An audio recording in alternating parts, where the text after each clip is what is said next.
Yes, good morning, good afternoon, and for some of our listeners and viewers, good evening. I'm extremely honored to have with me today Professor Wael. He's the president of Nile University in Egypt. Professor Akel has a lot of interesting topics in his career and his background. He finished his PhD from the Mechanical Engineering Department, University of Maryland, in the field of smart materials. And ever since, he's been involved in this type of research for smart materials and structures. He's had more than, I think, 45 publications in this area, things like acoustic metamaterials. He also established the first virtual reality cave at University of Maryland and supervised. And he also eventually established the first virtual reality laboratory at Ain Shams University, targeting innovation engineering. He has supported his team in architecture and urban design program at Nile University, putting together the seed for a new virtual reality lab targeting urban architecture and design. He's also coordinating a number of Tempus Erasmus EU grants addressing multiple topics like academic capacity building system in Egypt, focusing on bridging gap between academia, industry, etc. So it goes without saying, great honor to have you, Professor, and I very much look forward to the next 60 minutes together. Welcome. Thank you very much, Dan. Thank you for the introduction. Yes, so when I was reading your background and we had a chance to talk a little bit, I was, this is so exciting. I was like a kid in the candy store, couldn't wait to have the discussion because, first of all, we share the background. My background, I have a master in computer science and mechanical engineering with focus on structures. So that's kind of common. I never finished my PhD. My PhD was in, plasticity, cracks, and other things. Secondly, we share the passion for virtual reality, and you are not a newbie. I mean, you've been in this industry since the first cave. I mean, so most people don't know what a cave is in the new generation. And then thirdly, you are the best country on earth when it comes to culture heritage, where culture in many ways started. So these three things are topics that fascinate me. But the first question I will ask about, how come that you got into virtual reality? What triggered you? Well, when I was actually doing my PhD in 2000 in the US, the University of Maryland, College Park, there was actually an interest from a grant from the Navy over there to establish this virtual reality facility in order to simulate the movement of ships and to make some maneuvers. And well, it's something like a simulator actually at that point, but for the maritime transport system.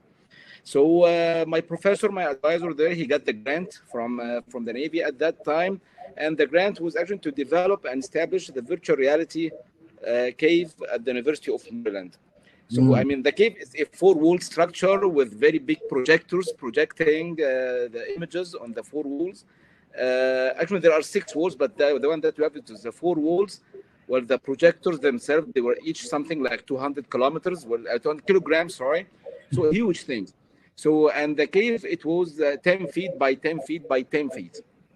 So, and at that time, there were no, actually, there weren't any developed software that was mature enough in order to build the models inside or make the simulations. So we had to program everything from the beginning.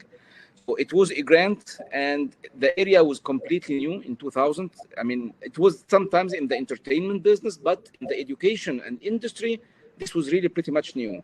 So I was very much excited about that. I had some passion about programming, so I tapped in, I developed my first model, and it went. So that's the beginning of the story. Oh yeah. Now I'm a little bit older than you, I believe, and I the first cave we constructed was 1994. It was a 4-wall cave. At that time, we had to use something called workstations. So there was Onyx computers big as refrigerators, right? And they cost per channel They were costing us, I think, $1 million, more or less. It was extremely expensive. And eventually you had to have a special, you couldn't have normal current. You had to have 320 volts or 80, something. yeah, 380 volts, sorry. It was very cumbersome. But, and the image quality was, I mean, amazing for that time. So we were working with Volvo. And I think I was so taken by virtual reality and caves. So Eon, for the first 18 years, sold more than 2,200 caves. So I don't know anyone that sold more caves than us, but it was, and it's still, I think, I mean, if you think about it, the future, I can see a future in a few years where you go to Home Depot and buy a special paint and you paint your walls, and then you have a little transmitter and you just glue it, and then it becomes a cave with perfect and sensor. So I think that form factor hasn't totally disappeared, but obviously we are now in a different era with different things. Yes. Yeah. So I mean. Oh, sorry, Dan. No. That, I remember that computer. Actually, it was something like a refrigerator, and we were very excited because it was not Onyx; it was Onyx 2 at that time. So we were so actually privileged to have this Onyx 2. I remember. I think it was Silicon Graphics or something like that. Great company. Yeah. Yes. Yeah. So I mean, it was huge. It was 8-core processor, and at that time, this was remarkable to have something like this. But actually, I mean, yes, the image quality at that time, it was perfect, and it was actually exciting for many people who are used to program, and lots of things, innovative things, started there in the caves. Mm-hmm. So and there was actually a parallel cave. Parallel, I mean, it's the same setup. I mean, from the same funding agency. It was at Virginia Tech. Yeah. So we installed the one at Virginia Tech, just so you know. So we did that installation for Virginia Tech at that time. And in fact, one of the guy that the gentleman, there was a couple of students there that were the first virtual reality masters. We recruited them, and they were with us in the first 15 years of the company.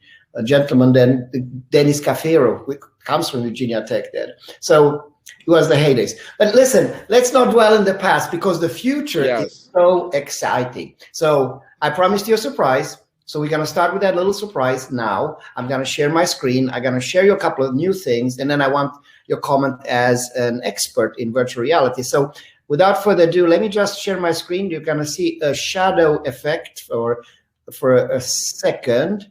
And you should be able to see my screen, correct? Yes. Okay. So as I mentioned to you earlier, I am right now on a world tour together with my colleagues. So that will start now. It actually started in 1st of July, and it's going on till October. So it's about the Metaverse. So the kickoff was actually in Korea, 1st of July. And since then, I've been touring Latin America. We're going now to Europe. And in September, we'll end up in Egypt, where I very much look forward to meet you. So what is, I'm sure if the past was the onyxes and caves, the present and the future, there's a lot of discussion about the Metaverse, right? And you know what the Metaverse is, but just for the audience, it's a VR, AR space in which user can interact in a computer-generated environment and other users. You can see my screen clearly, Professor, correct? Yes, I can see that. So I was invited as a keynote speaker to talk about this at the leadership conference, and in post-pandemic COVID situation, so to speak. And we shared with them what this is all about. And you know what it is. It's the ability to either do merged XR or spatial meetings or conduct yourself in a campus that has physical attributes and virtual attributes. So it's not any longer confined in a cave. It's basically everywhere. And then, of course, I got a question is, okay, so what's possible today? And I obviously spoke about the Eon XR, which you're familiar with, you know what it does in different ways. So I'm not going to bore you with that. But then I spoke about something that you haven't heard. And I'm going to share a video with you that takes about 1.5 minutes, and I want your thoughts on this. 2 videos, actually. This is merged XR. When you merge physical, you actually go from the digital to the physical, inject knowledge in inanimate objects. So let's have a look. It's a little music there, but I hope it doesn't disturb.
So the beauty with this is that 5.4 billion people can do it that have a mobile device. You don't need any special devices. You don't need anything else. And once you do this, you can, of course, merge things for energy, for information, for cultural heritage, for transportation, for whatever.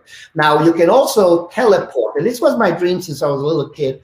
I like to watch Star Trek. And the teleportation to a real place in real time is something I'm very excited about. So let's have a look. So I'll turn the music off. So you start your normal meeting as you do. You have already done your merged XR space. So you have scanned whatever environment, and then you invite other people to join in real time.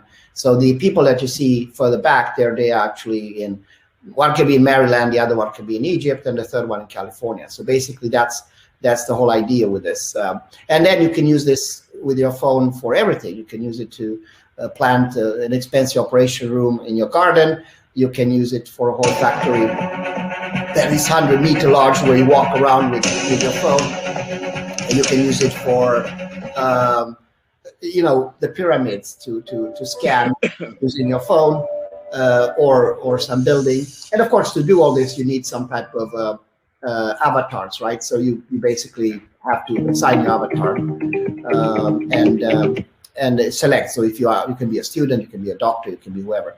But here's the fun part for students, that you can also create a personalized avatar. So your avatar. So you can see this lady is in my room right now, the room you can see behind me.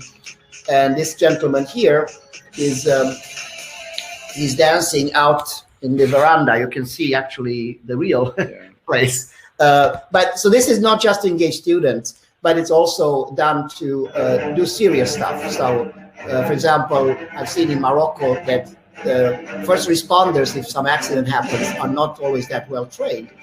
So simple things like giving CPR, etc. So that's what this is all about. Now, the reason I share this with you and I'm excited about it is because we are now working with governments around the globe to do national rollouts. So to build this metaverse, no company can do it alone, right?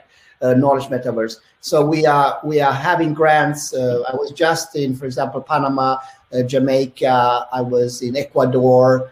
I'm going to Brazil, and in each location, I meet with Minister of Education, Minister of Science and Technology, sometimes Minister of Finance, and we are opening grants up to $150 million to do national rollouts, right? So the idea with this is to create this global program where we, over time, because this is like building a puzzle, it's not happening one day, over time can realize this vision of creating the knowledge metaverse. So that's kind of the idea. And of course, right now we have people actively building this in places like Italy. So this is cultural heritage in Italy. And you can see that everything is annotated. It also has geoposition. So so you can actually inject knowledge in everything. In Atlanta, we are doing it you can see here, there is Toronto, you can see the little tower there. We are doing it in places like India, in Bangalore, in Poland, in Malibu. And of course, I want very much, part of the reason I come to Egypt is to start that process in the #1 country on earth when it comes to culture heritage, and historical things that should be owned by Egypt for the humanity, right? So to be encapsulated. So that's part of the excitement. So I know I throw a lot of things there. Let me just turn off the camera and I'll pose my question. 1 second. So it's this. Yeah, there you go. So the first question is, what do you think? Well, it's actually it's amazing, but it's I could actually think of a few real applications that are going to be very useful. I mean, in the context of what we have here in Egypt, at least. I mean, when it comes to cultural heritage as part of that, but also in the field of education, because now in Egypt they are moving towards developing and establishing what they call technological universities. Technological universities, those are very equivalent to the community colleges in the US. Mm-hmm. So those are really dedicated to generate a new breed of high caliber technicians that are engaged in more sophisticated pieces of machinery and automation systems and facilities that they need to operate properly, maintain things like that. So I mean, having something like this, I mean, where actually they can really scan realistic facilities, and instructors or students themselves start adding the content, and then playing with each other to it's a new dimension of learning. So this is going to be very useful. We believe that's going to be very useful for the technology college. I think that. No, I agree. The culture heritage, yeah. Go ahead. In the culture heritage, actually, you can name it. I mean, now, you know, I mean, you have seen the parade that was actually, I mean, a few months ago, where 30-something, I mean, kings and queens from the ancient Egypt were actually, I mean, moved from one place, from one museum to another museum throughout Cairo, and it was something like an international event at that time. And it was actually, I mean, broadcasted, I mean, in lots of media channels, and it was a national event here in Egypt. Now we are establishing in Egypt lots of new museums, and one of them is what we call the Grand Museum. It's going to be the biggest museum for ancient Egyptian heritage, where they have something like over 100,000 ancient pieces. And Tutankhamun, I mean, is just 5,000 of those. So you can imagine the size and the value of this to humanity. So imagine that you can just walk inside the museum, and instead of reading the label beneath an artifact, you can have your cell phone, or you can have your glasses, and then it can explains or replicates the history, or plays the history back, or reconstructs things in the back. So it's a depth of knowledge and heritage that I believe is going to be very valuable to humanity. Well, that's just crosses my mind right now when you are just presenting this. So now, actually, I mean, visitors can come all over the world to the museum without actually leaving their places. So if you think about it, it's going to be a big hit. Well, we will see in Egypt. We will see when you come, inshallah. Inshallah, we'll do that. No, but I think you nailed it, right? You really highlighted one, I think, perfect use cases. If I start with my passion, which is obviously cultural heritage, I would say yes. So what we're doing now is we have an avatar, an AI avatar. So if you think about Alexa or Siri, so what's happening is that each object, the artifact, will have, we call it knowledge portals. So once you click on a picture of one, you'll actually see spatially distributed knowledge portal, like cards floating in the air. And then you can, one is the video, one is the text. So it's a different type of messages. And all you need is your phone and the app, and you, for example, to activate those knowledge portals. And we are using actually AI to trigger them. So what happens is that when you hold your phone to the image, we are integrating this with Google Lens. So if you use Google Lens, you know that the image recognition AI is pretty good. So we'll come up with a name. And now if the name is not totally correct, you can add it. Once you got the name of the artifact, then it creates the annotation, because we know spatially where it is. Once you have that, then the 12 knowledge portal are popping up and start to be populated. So one is with a video, one is with text, one is with a, et cetera, et cetera. And then all you have to do as a creator is to pick and choose, like you shop. No, I don't like that video, I like this one. And then you say stop, and then encapsulation process completed. So then you have what we call Aeon, which is an avatar that is a bit like Alexa, but on the move, right? So you can ask her that, you know, tell me more about this. But more important, can you take me to something like this and that? And then you can actually follow her. If you just have the phone, obviously hold your phone, and she's taking you to the different locations that you want, the highlights. So the guidance, the visual communication aspect, it's not only that you give the information, but she's also doing it. So I think that would be fantastic, but I'm thinking in more, not only museums, but also sites, right? With respect to technical vocational training, I just had an interview about 2 weeks with the CEO of Honoraris. They are colleagues of yours. He's president for this university with 60,000 students, present in, I think, Morocco, Tunisia, South Africa, etc. And he was telling me about exactly the same thing. Now, one thing that I also like I think, in this context is a lot of smart people, let's say in Egypt or Morocco, once they get a diploma, they often required, like you, in Maryland or Paris, or so a lot, you can get the brain drain. But the pandemic has done the fact that a lot of people now are employed in their place, right? And not necessarily need to travel or move. So I think that's will fast track the equilibrium, right? Because there's super smart people in Egypt and perhaps even more motivated than a guy in the US. You were one of them, right? So you work harder, you have the intelligence and you have the drive. So now if you can keep the people where they are and they get a little bit better salaries, that will boost the economy. That's one thought. The other thought I have is pandemic, right? We all thought that, okay, we get the vaccine, we're good to go. No. Then we get the Delta. We get the Lambda. No. Then we get and people start to realize. I was talking with, I met 5 ministers just in the past week, and they all say, "Dan, this is with us for a long time, so we better adjust. We better find a solution where we can conduct experiential learning." Anyway, that's some of my thoughts there. So now I'm going to do something that I don't normally do.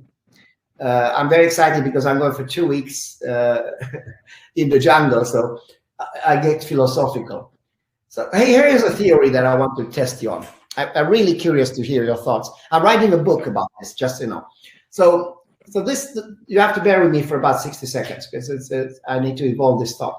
So the thought goes like this. Intelligence has evolved on Earth since 3.7 billion years when the first organism came, very slowly, right? It's using a mutation, biological, Darwinistic, random process, right? And in fact, it's gone flat until 2.5 million years ago when first humanoids came, and it's gone accelerated 200,000 years when the first Homo sapiens and Cro-Magnon came, and then, but still very, very, very flat. But what's happened the last 50 years as the computers have arrived is literally an explosion in intelligence, right? I was just listening and talking with a guy at Facebook. He was saying that we used to test our AI on 2 million objects. Now we test it on 2 billion images. And they can watch billions of YouTube videos and train them in specific area, not for information, but for knowledge. So, today you go to Google, you get information. But if you ask the AI bot, tell me of these 1,000 images, which of them MRI have cancer? That's knowledge, right? That's what the bot, right? So that's knowledge. So here what's happened. We are, you and I really in a unique time. After billions of years, suddenly there's an explosion in intelligence. And this intelligence is not random. This intelligence has a design behind it. And in almost all capacities, AI is exceeding human capabilities. I mean, you can just name it. Every day you cross another point, right? Starting from chess to anything, right? So here's the thing. We have these machines that are running amok with little supervision. And I see two paths. I see the dark path and I see the bright path. I happen to believe the bright path. And the dark path is obvious, that what Elon Musk and others say is that, these machines eventually will go out of control and will be like, in best case, like pets. In worst case, we just be useful organic material to build more stuff. So we are rendered useless and left behind. And the good path is that we unify us with the machines. We are going together. And that's the only way forward. I mean, and the question is, how do you unify it? Of course, you can start sticking in wires in your skull. That's possible. But I think it's a bit far-fetched at the moment. I mean, that's what Neuralink is about, right? To drill a hole in your skull and then starting injecting 1,000 fibers. But I think XR and the knowledge metaverse is actually a very practical way to do it today. I mean, because the eyes is your brain. That's the only exposed part of your brain. And injecting knowledge and having contextual knowledge that knows where you are, who you are, what you want, what's your intent, right? And to be both somehow for elderly patients that have, let's say, Alzheimer, to protect them, to have proximity sensor. or for kids that wonder, Daddy, why is the sky blue? When they're at this age where they ask 1,000 questions, to have that guide where they actually guide it, and for knowledge to create a new way. So here's that's my theory. It's a crazy theory, but what do you think? Do you agree with this? And I would really like your thoughts, because I know your background and your interest. Well, I mean, the knowledge actually it improves and increases exponentially. So at the beginning, yeah, it looked like flat, I think, but it was rising with a very, very, very small slope. But now, through the past 50 years, there was actually, I mean, the effect of the exponential effect is just very dominant, and you could see it right now. So that every day is completely different from the day before. We teach our students, we tell them, okay, when you come to the university and you're going to spend 4 years or something like that, please make sure that the knowledge and the expertise that you have gained through the 4 years, most probably they are going to be obsolete when you graduate. So you really need to learn how to learn in order to make sure that you have a place in the future. So that's very important. I believe that you can actually improve the intelligence of human beings with the way of augmenting that with the knowledge and the AI that you were talking about. You can really improve our intelligence, because it's not just that's what I think, what I believe. Actually, it's not just going to ask them questions, why is this and why is that, but how do we do this? Tell me how to do this. And I'm not just talking about cooking. I'm talking about flying something. I'm talking about driving something for the first time.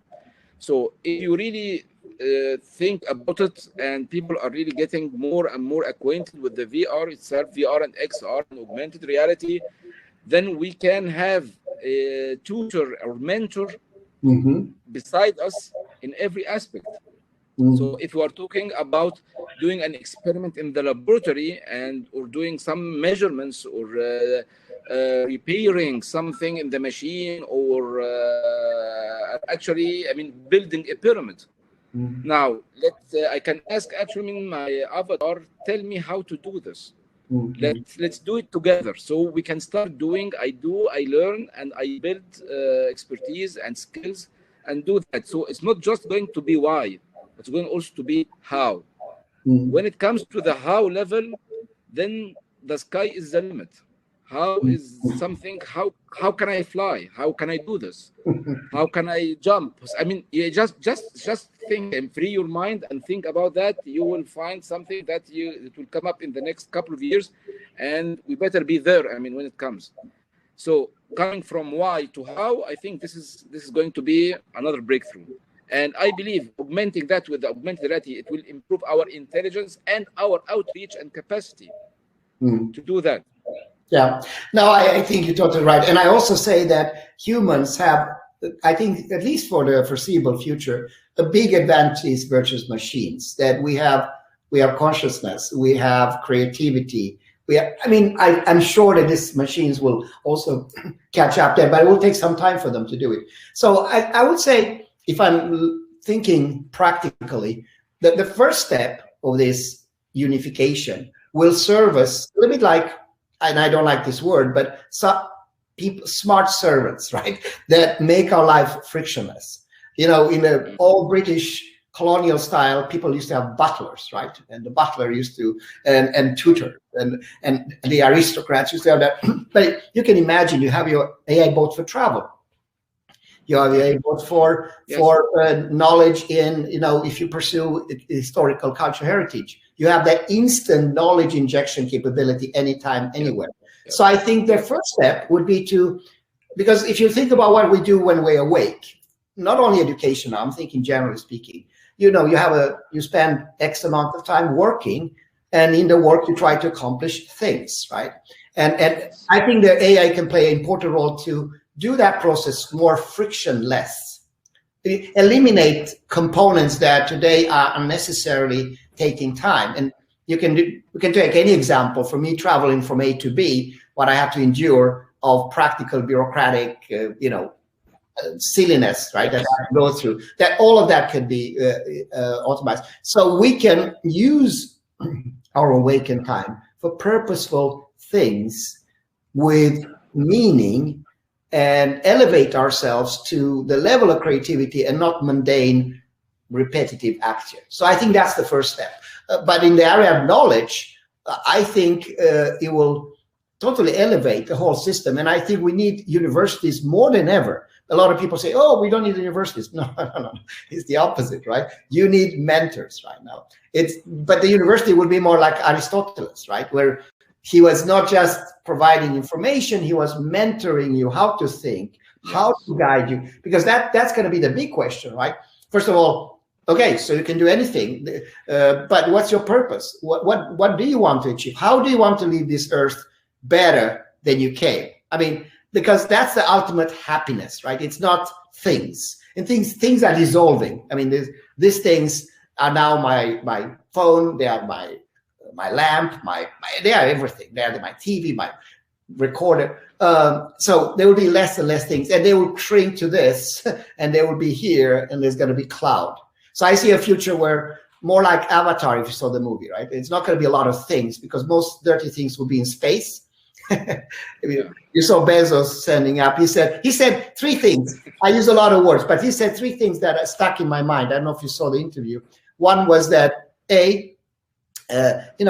it's stupid to produce dirty things on Earth, because this is a pressure planet. This is the only planet we have. We should do all the dirty things in space, right? That's the first thing. And then he said, we should have all our materials from the moon, because the gravity well, it's 30 times cheaper to take materials. And we have everything there. We have water, we have metals. We just take that building material and start building what we need to do. And thirdly, who's worrying about jobs and no jobs? This is the biggest project we'll have for the rest of eternity, right? To explore space and to do what the purpose of humanity is, like to evolve and expand and keep this precious planet as a garden, right? As something holy, like a holy place that we return. Precious. Yeah. So if you think like that, then there's no problem with jobs, right? There's no problem with purpose. So I think that's what AI will free us to a large extent. And that's what technology has done for the last 70,000 years, right? When evolved from the caves, our life has slowly improved as we got this knowledge. So a lot of things there, but going back to you now, so question I have, in this context that I painted, this picture, let's say you and I meet 10 years from now in Egypt and have a cup of tea, and we look at your university, Nile University. What will I meet there? What will be your daily lectures? How would that look like? Okay, let's start now. I mean, are you going to be really physically in Egypt or your avatar? No, I'm in Egypt. Okay. Taste your food. So, I'm there. Okay, so we believe that actually, I mean, Nile University itself, it's a technology-oriented institution. So we have computer science. I mean, this is a major that we have. We have engineering. We have biotechnology. So this is where we are working in very much. But if you are going actually, to look at the education at Nile University 10 years from now, we believe that we will still have professors just training the students how to think.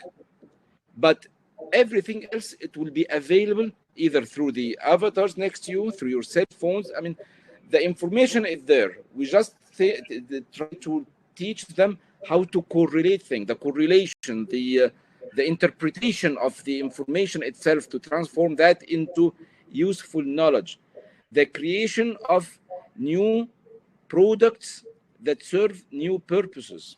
So we just give students, or we will going to give students the problem sets that are going to shape the economy.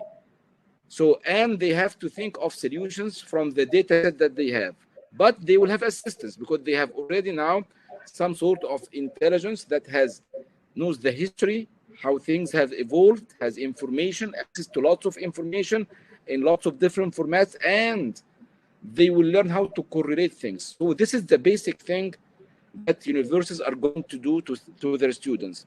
information is available. Now, most of the exams are now open book. Now you can go to the exams with your tablet or with your computer, but you have to solve a problem. 10 years ago, we were not allowed actually to go into the exam with our computer or cell phone. We have to go into closed book format. We had to memorize the formula. We have to draw lines and make ourselves those repeated works that are not supposed to be done by intelligent beings. They can be done by machines. But the important thing is that we have to improve the efficiency, how to improve the effectiveness, how to create something that has not been done before, but serves multiple purposes in terms of that. So the objective of the institution is going to learn how to learn. Yeah. So this is the learning culture that's going to be there in 10 years. Definitely all kind of visual technologies and the integration with the existing or remote facilities through the twinning, the virtual twinning thing that will facilitate things. So I don't have to establish expensive laboratories. There can be some lab somewhere where I can have a digital twin of that at Nile University. So students, they can experience as if they are at MIT or Stanford or KTH in Sweden or something like that. So, I mean, it's going to be completely different in terms of space and the way they learn. That's things. Other than that, I mean, we will not progress. I mean, the human being, they cannot progress. They need to learn how to learn, or we will vanish. Let's put it this way. Yeah, I believe that, first of all, you're 100% right. I subscribe exactly to what you said. And I also believe that, and I've seen it, that the number of students increase, right? The demand for education increases because to just cope with daily life, you need more knowledge. So the intellectual level is increasing, right? But then we will have a shortage, I think, of professors, not the other way around. We need more. So the question is, we can't produce that many. I read an article that was, I don't know how many million of professors will be missing. I think 60, 70 million in the next in a decade or so. So the question is, how do we use technology like you described more efficiently in order to cope with that? The other thing I'm thinking about is matchmaking. So today we are perfect in matchmaking when it comes to social media, right? You can find things and connect with other people. But one thing that virtual reality or augmented reality provides, which is quite unique, is the assessment ability. So my background before virtual reality, I've been working 36 years with simulators. And a simulator, when the pilot, has an emergency landing in water as a part of the simulation, then afterwards you do a debriefing and you can measure where he looked, what he did, when he did it. So we have a very sophisticated way to assessing his skills. With virtual reality, that will increase exponentially because now we have eye tracking. We also can connect it with this. This is a ring. It has little, it can measure my heart rate variability, my heart rate, my temperature, my sleep, my stress, everything. And then you connect this with and can really see assessment with high fidelity of that person. So then when you instead of interviewing people, you will be able to match the demand side, which is the jobs of the future, with the supply side, and the university will be the matchmakers, the way I see it, right? Because the university will be smart enough and nimble enough to adapt the programs to what's needed. And the purpose, now let's say the purpose is now that we want to conquer space, and Egypt has a project, I don't know, somewhere to take $1 trillion from the belt where we have all the meteorites, because we need supply and space to build something. So that's a project, right? And you know that the investment is 100 million, and then we $1 billion, 100 billion, and then you get the trillion. You get the meteorite, and then you have the materials. That's an interesting project. It's well financed.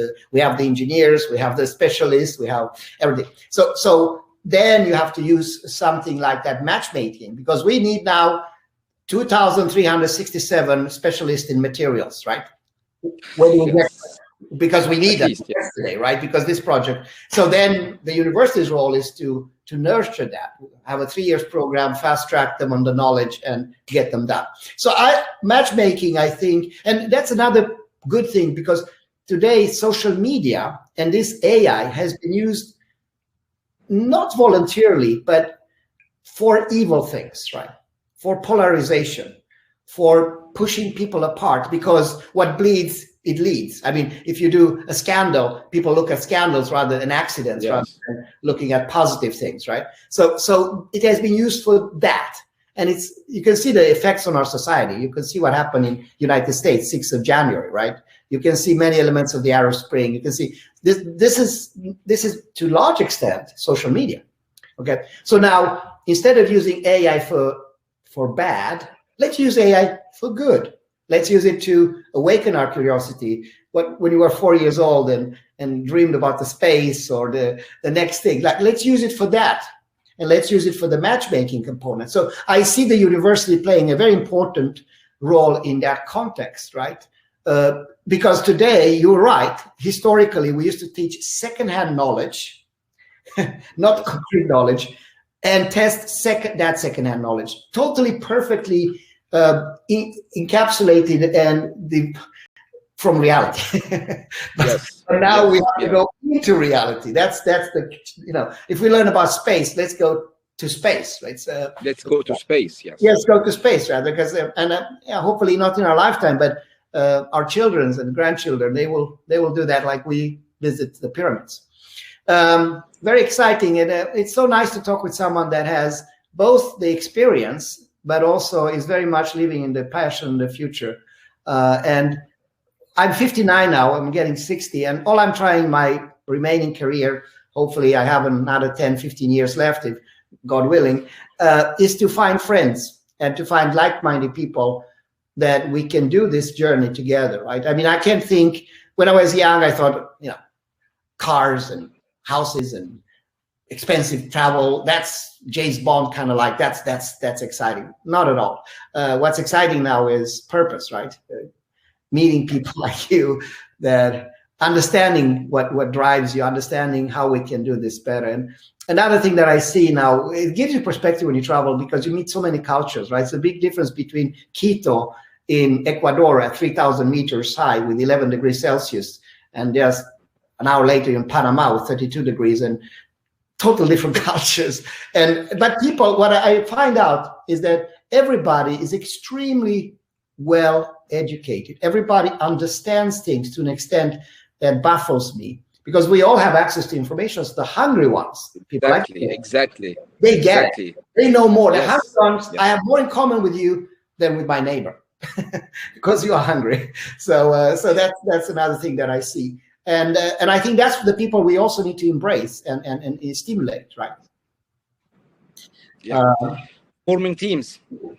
Forming teams. I mean, yes, VR actually. It bridges the distance. I mean, we can have real friends. I mean, across the globe. I mean, previously and 10 years ago, we really need to travel. I mean, when I was a student, and a school student, where there was an association where they can actually, you can have friends worldwide. So you have to send letters, written letters, and put them in an envelope and go to the mail and drop them in the mailbox, and you wait another 15 days until you get a response to one sentence that you have sent. Now we are watching each other on a flat screen, and I believe in the next year we can sit next to each other on the couch. Exactly. So, yes. So this will really blend all the cultures. There are not going to be any this. I believe from the social perspective, less discrimination, less prejudice, less everything bad. I mean, because we can talk to each other as if we are really in the same room. So I believe this is going to be enormous value to humanity itself. Just let's evolve the technology to do that. Let's evolve it to make it as real as possible, real time, and exploit on the technology evolution and the enabling technologies for the cloud systems, on the gateways, the internet connectivity. Those we have those now. I mean, there's 5G technology that you can use in order to make sure that you can have your friend who's living in the US or in Germany or in Sweden really next to you in real time. So we have the tools. Let's build on that.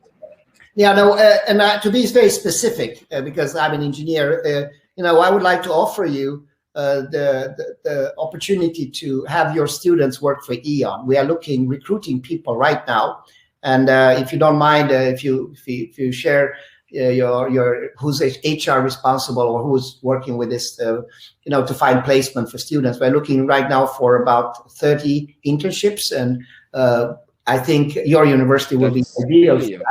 So we like to do that, and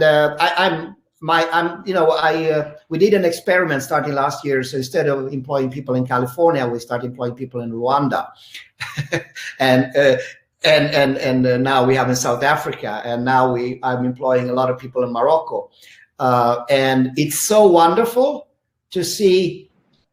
This discussion about discrimination is kind of with all BS, right? It's not about that. It's how better the teams are and how more excited they are to work across the world, right? I know because we are doing merged XR in the market in Rwanda, right? I know how it is there. I've never been there, but I know how it is because I've seen the spatial environments. I understand how they think. They understand how we think. So creating this is not just to do good for the world and to unify global life. It's pure matter. It makes financial sense. It is profitable to be global. It is profitable because I'll give you an example. So in India now we have lead generation teams there. They cost us, a tenth of what we pay for the same US, and we pay them much more than they should have locally.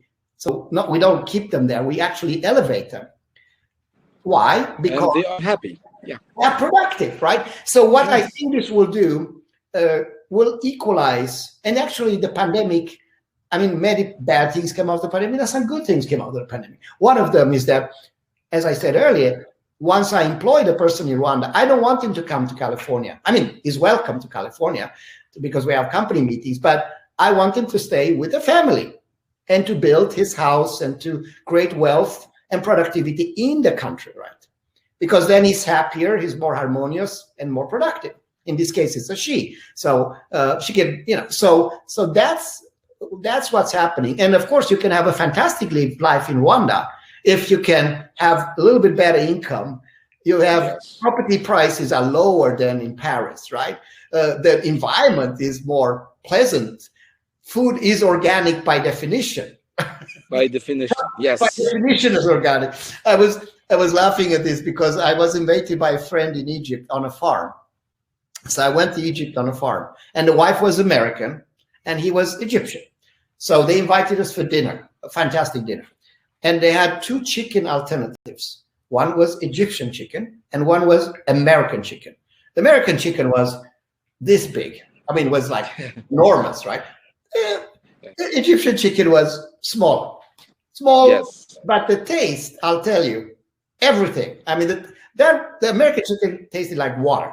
It was just, the Egyptian chicken had flavor, had after flavor. It was amazing, right? So I think what I'm trying to say, and I know I'm blabbing now, but the point is still very simple, that you doing this in the right way and being global is benefiting the earth, because that helps trade, that helps us in what the fat that we call the fat and happy countries.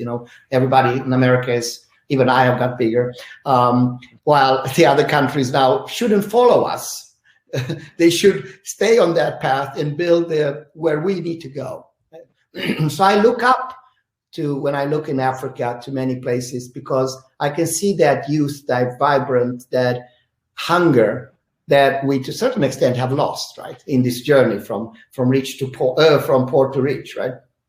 And I see that these countries, including Egypt, adopting technology will make that journey much shorter. So if you take in Manchester 100 years to grow from industrialism to where we are today, to reach that level of wealth, I think Africa can do it much shorter, assuming three things: education, that people like you get to rule, and they are listened to, and secondly, stability, political stability. And that comes also with knowledge, the good knowledge. So I look very much forward to that. I know I'm talking a lot today. It's unusual. Normally I let my host talk, but I'm eager to share those things. But I also have a question about that's more down to earth to you. So this is about Egypt actually, and it's a tough one. I hope it's okay to ask. I've been to Egypt maybe 10 times, or maybe 12, and I've seen Egypt moving forward. And you are the center of culture, I would say, Middle East. The most movies, the most poets, the most everything is Egypt. Egypt is not only in the past, but is also, I think, a leader today. But you also have a lot of challenges. How do you see the current situation in Egypt, not political, let's not go to political, economically speaking, and are you optimistic in the short run? I'm talking about the next 2-3 years, given this terrible pandemic. Actually, I'm very optimistic because, I mean, there are good indicators that provide insights about how we are actually moving in Egypt. Because, I mean, 5 years ago, I mean, the inflation rate was 22.5%. Okay. It was disastrous, really. I mean, every day you wake up, I mean, the prices are higher every day, and I'm not joking, every day. Wow. Now, I mean, the inflation is 4.5%. Okay, This means, yes, this means that the economy is improving, is really improving. This is an indicator that gives me insight where we are heading. Are we really moving in the right direction or not in the right direction? There is a huge investment in education in Egypt right now. The number of universities being established in Egypt is tenfold the number of universities established 5 years ago. I mean, tenfold. Wow. This is something we have every year. We have 5 new universities established in Egypt. So, I mean, 20 years ago, there were only something like 20 universities or something like that, or even less. Now we have over 60. So it is really growing. So I mean, spending or investing in education is a long-term investment, but it really pays off. This is sustainability. Mm-hmm. And I could see that now we are partners with EON. I mean, we are thinking the same or the same wavelength. We have similar ideas. We have similar ways to think into the future, and I mean, we believe that this is, I mean, a reflection to the emergence of new technologies, but also the deployment of those technologies in Egypt. So yes, I'm very, very, very optimistic, really. Now, to be a bit concrete, I mean, it's to travel the way I'm doing now. It's burning the light on both ends, as you may understand. Too, I'll probably by October covered 70 countries or 60, 70 countries, and I do it because of passion. You can see that I'm not. I have no interest. I'm lucky enough to financially reach my goal when I was 37. So I'm doing this, and I need persons like you. I need Nile University because you can make it. I can be the humble servant to provide you a technology, but in the end, Egyptians have to lead this process, and Egyptians have to create the localized knowledge. So what I want to offer you concretely is, and I'm stretching my hand now to let's arrange a meeting with the Minister of Education when I'm there, Minister of Science Technology, and share this with them. And I can commit $150 million for Egypt for this. So that's yeah. Compared with Panama, where we go for 27, right? So this is what I like to do. And so, because to be very logical, we need 3 things, right? We need the infrastructure. In this case, Ion has signed a contract globally with AWS that provides it's number one in terms of, because you need to store everything reliably, safely, and for perpetuality, right? Secondly, we need the platforms that everybody can access, not only high level. So that's the 5.4 billion devices that everybody has. And then we need the creators. And of course, we can take benefit of the millions assets that exist there now, but we want the localized creators. And that's, I think, students can play an enormous role.